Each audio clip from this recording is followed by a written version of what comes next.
ஐந்தாம் தூதன் எக்காளம் ஊதினான். அப்பொழுது வானத்திலிருந்து பூமிக்கு கீழே விழுந்த ஒரு நட்சத்திரத்தை நான் கண்டேன். அவனுக்கு பாதாளக் கிணற்றின் திறவுகோல் கொடுக்கப்பட்டது. அவன் பாதாளக் கிணற்றைத் திறந்தபோது பெரிய அடுப்பின் புகை போல புகை கிணற்றிலிருந்து எழுந்தது. அந்த புகையினால் சூரியனும் ஆகாயமும் இருண்டன. அந்த புகையிலிருந்து பூமிக்கு பொல்லாத வெட்டுக்கிளிகள் வந்தன.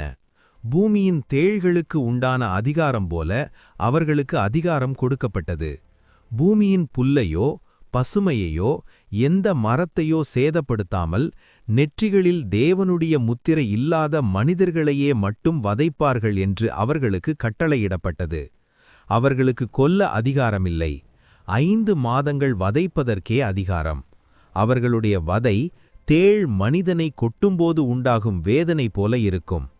அந்த நாட்களில் மனிதர்கள் மரணத்தை தேடுவார்கள், ஆனால் அதை காணமாட்டார்கள்.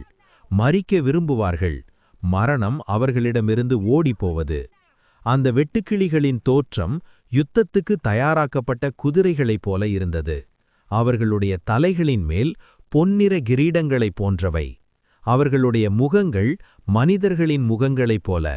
அவர்களுடைய முடிகள் பெண்களின் முடியைப் போல. அவர்களுடைய பற்கள் சிங்கங்களின் பற்களைப் போல.